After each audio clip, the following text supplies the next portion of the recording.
সুনামির একটা সম্পর্ক রয়েছে, কারণ পাতগুলো অলরেডি নড়াচড়া করতে শুরু করে।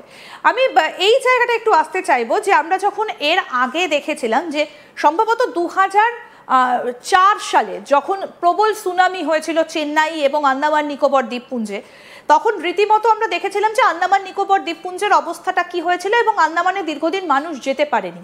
সেই রকম কোনো আশঙ্কা কি এবারে থাকছে? কারণ আপনি কিছুক্ষণ আগেই বললেন যে উত্তর সুমেরুর বরফটা গলতে শুরু করেছে এবং জলের স্তর 4 মিটার পর্যন্ত সমুদ্রে বেড়ে গেছে। বেসিক্যালি দেখুন, ঘটনাটা যেটা হলো সেটা হচ্ছে যে সুনামি তখনই হবে যদি ভূমিকম্পের উপকেন্দ্র কোনো জলভাগের মধ্যে হয়। অর্থাৎ সেখানে যদি কোনো জলভাগের মধ্যে ভূমিকম্পের উপকেন্দ্র থাকে তাহলে সেখান থেকে সুনামি তৈরি হতে পারে। আন্দামানের ক্ষেত্রেও তাই ঘটেছিল, এর আগে জাপানের ভূমিকম্পে তাই ঘটেছিল, এবং আজকের কামচাটকা ভূমিকম্পে কিন্তু ব্যাপারটা তাই ঘটছে। সুতরাং সরাসরি ভাবে যদি জলের মধ্যে ভূমিকম্প হয় তাহলে কিন্তু সুনামির ইম্প্যাক্ট খুব একটা বেশি আসতে পারে না বা সুনামি তৈরি হতে পারে না। কিন্তু যদি জলের মধ্যে ভূমিকম্প হয় তাহলে একটা সুনামির সতর্কতা তৈরি হয়, সুনামি হতে পারে এবং তার দ্বারা প্রভাবিত হতে পারে বিস্তীর্ণ এলাকা। আন্দামানের ক্ষেত্রে আপনারা দেখেছেন, আন্দামানের ভূমিকম্পে আমরা ভারতের উপকূলবর্তী অঞ্চলে, অস্ট্রেলিয়ার উপকূলবর্তী অঞ্চলে, এমনকি আফ্রিকার উপকূলবর্তী অঞ্চলে এবং দক্ষিণ পূর্ব এশিয়ায় সুনামির ইম্প্যাক্ট পেয়েছিলাম। ফলে ডিপেন্ড করছে যে কোন অঞ্চলটাতে, কোন পয়েন্টে, কোন সময় ভূমিকম্পটা সংঘটিত হচ্ছে, তার উপরে নির্ভর করে বলা যায় যে সুনামি সংঘটিত হতে পারে। এবং আপনি যেটা বলছিলেন যে উত্তর পূর্ব ভারত, বিশেষ করে দিল্লি এনসিআর সংলগ্ন যে এলাকাগুলো রয়েছে সেখানে তো একটা চ্যুতিরেখা রয়েছে, প্রভাব কতটা আসতে পারে আমাদের রাজ্যে, কলকাতায় কতটা এর প্রভাব পড়তে পারে? হ্যাঁ, উত্তর পূর্ব ভারতের কথা যেটা বললাম, উত্তর পূর্ব ভারতে ভূমিকম্প সংঘটিত যদি হয় অথবা নেপাল, দার্জিলিং, সিকিম এই সমস্ত অঞ্চলে যদি ভূমিকম্প সংঘটিত হয় তাহলে কিন্তু তার সরাসরি প্রভাব কলকাতার উপরে আসবে, এবং সেক্ষেত্রে কলকাতা শুধু নয়, টোটাল উত্তর পূর্ব ভারত তার দ্বারা প্রভাবিত হতে পারে। আবার ঠিক একইভাবে আন্দামান নিকোবর দ্বীপপুঞ্জে যদি ভূমিকম্প হয় সেখান থেকেও কলকাতার উপর ইম্প্যাক্ট আসতে পারে। আবার একইভাবে যদি ইওসিন হিঞ্জ, যেটা কলকাতার মাটির তলা দিয়ে গেছে, ইওসিন হিঞ্জের কোনো প্রান্তে যদি ভূমিকম্প হয় তাহলে তার প্রভাবও কলকাতার উপরে আসতে পারে। উত্তর পূর্ব ভারতে ভারত মায়ানমার সীমান্তে যদি ভূমিকম্প সংঘটিত হয় তাহলে সেখানে রয়েছে ডাউকি চ্যুতিরেখা, সেই ডাউকি চ্যুতিরেখা কম্পনকে বহন করে নিয়ে আসতে পারে এবং তার ফলে কিন্তু ভূমিকম্প সংঘটিত হতে পারে। মানে একটা আশঙ্কার বার্তা স্যার আপনি দিয়ে রাখছেন। যদিও ভূমিকম্পের প্রেডিকশন সেইভাবে আমরা এর আগে দেখিনি, আপনি ভূমিকম্পের প্রেডিকশন করে থাকেন এবং আপনার প্রত্যেকটা প্রেডিকশন ভীষণভাবে মিলেও যায়। এই যে আপনি একটা আফটার শকের কথা বলছেন না, যে রাশিয়াতে আজকে যে ধাক্কাটা দিল এর মধ্যে প্রত্যেকটা যে প্লেট রয়েছে মাটির নিচে সেগুলো ইতিমধ্যেই সচল হয়ে গিয়েছে, এর এফেক্টটা আমরা কদিনের মধ্যে বুঝতে পারবো? যে প্লেটগুলো তো স্থির হতে হবে, কিছুটা তো সময় লাগবে। যদি এর আফটার এফেক্টে ধাক্কাটা লাগে সেটা কতদিনের মধ্যে হতে পারে বলে আপনার মনে হচ্ছে এখনো পর্যন্ত যে অবস্থায় রয়েছে? না না, দেখুন, এটা একটা সুদূর প্রসারী প্রভাব, কারণ এটা তো দিনের দিন সঙ্গে সঙ্গে সবাই ব্যালেন্স হতে শুরু করবে না। এবং শুধু তাই না, একটা প্রান্তে কম্পন মানে আর একটা প্রান্তে সেই কম্পন গিয়ে পৌঁছতে অ্যাটলিস্ট 72 থেকে 96 ঘন্টা সময় লাগে। ফলে ন্যাচারালি আস্তে আস্তে এই প্রভাবটা পড়তে শুরু করবে, একদিনে পড়বে না। কিন্তু প্রত্যেকটা প্লেটকে ব্যালেন্স হতে গেলে আলটিমেটলি তাদের মধ্যে কিন্তু এই কম্পন সঞ্চারিত হবে এবং সেখান থেকে আপওয়েভ সংঘটিত হবে।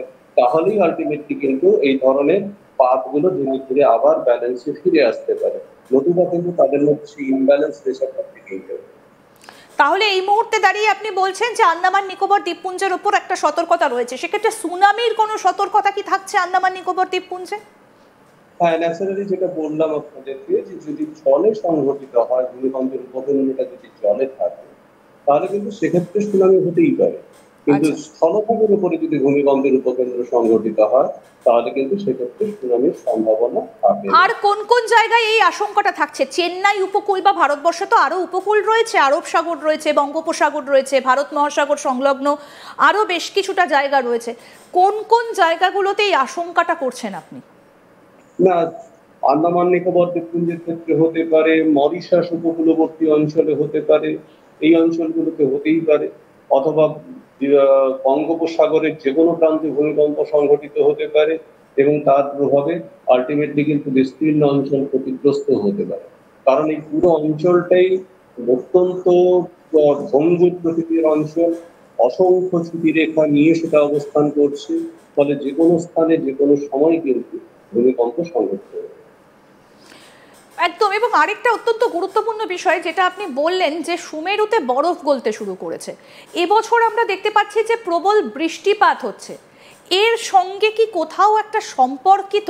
কারণ যেভাবে হিমাচল প্রদেশে আমরা বরফ গলতে দেখেছি এবং হিমাচলে যেভাবে বন্যা হচ্ছে, মেঘ ভাঙা বৃষ্টি, আগে এইটা দেখা যায়নি যে প্রথমে এই দিকে ঢুকতো, সমতলে মেঘ ঢুকতো, তারপরে পাহাড়ে বৃষ্টি হতো, কিন্তু এখন গত 2 বছর ধরে বা কয়েক বছর ধরে সম্পূর্ণ উল্টোটা হচ্ছে।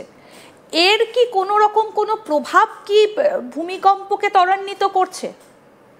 হ্যাঁ, অ্যাকচুয়ালি বিষয়টা দেখুন, যেটা বললাম আপনাদেরকে, বিশ্ব উষ্ণায়নের ফলে বরফ গলতে শুরু করেছে। তার মানে পৃথিবীর যেটা জলচক্র বলি, সেই জলচক্রটা অত্যন্ত ফাস্ট হয়ে গেছে, এবং সেই জলচক্র যদি ফাস্ট হয়ে যায় তাহলে ন্যাচুরালি বিভিন্ন জায়গাতে বৃষ্টিপাতের পরিমাণ উল্লেখযোগ্যভাবে বাড়ে। তেমনি আবার দেখতে পাবেন যে একটা প্রান্তে বৃষ্টিপাতের পরিমাণ বাড়ছে, আর একটা প্রান্তে কিন্তু বৃষ্টিপাতের পরিমাণ কমে যাচ্ছে। সেখানে একটা এলনিনো ইম্প্যাক্টও আমরা দেখতে পাচ্ছি। ফলে সবটা মিলিয়ে আলটিমেটলি এই জলচক্র যদি স্পিড গেইন করে, তাহলে কিন্তু যে পরিস্থিতিটা তৈরি হওয়ার কথা সেটা হচ্ছে, এবং সেই কারণের জন্য বৃষ্টিপাতের পরিমাণ বেড়ে যাচ্ছে, কোথাও আবার তুষারপাতের পরিমাণ বেড়ে যাচ্ছে, এবং এইটা চলতে চলতে শেষ পর্যন্ত ভূখণ্ডে যেখানে যত পরিমাণে বরফ আছে টোটালটা গলে যাবে, এবং জল হিসেবে টোটালটা সমুদ্রে চলে আসবে। এটা তারই একটা পদ্ধতি, এটা তার একটা প্রসেস। সেই প্রসেসের মধ্যে দিয়ে আলটিমেটলি হাইড্রোলজিক্যাল সাইকেল জলকে বিভিন্ন জায়গাতে টেনে নিয়ে আসছে। অর্থাৎ আপনার আরও একটা যেটা উল্লেখযোগ্য বিষয়, এবং আপনি যেটা আরেকটা আশঙ্কা প্রকাশ করছেন যে 72 থেকে 96 ঘন্টা, এই সময়টা অত্যন্ত ক্রুশিয়াল, এবং এর মধ্যে কোনো একটা জায়গায় আফটার শক হতে পারে বা আবার কোথাও একটা বড় ধরনের কম্পনের আশঙ্কা থাকছে। এই যে গত দুদিন আগে, যেটা খানিকক্ষণ আগে বলছিলাম, গত দুদিন আগেও তো আন্দামান নিকোবর দ্বীপপুঞ্জে একটা কম্পন অনুভূত হয়েছিল। আমি এইটা একটু জানতে চাইবো যে এই কম্পনটা তাহলে কোন জায়গা থেকে এসেছিল এবং এর উৎপত্তি স্থলটা কোথায় ছিল?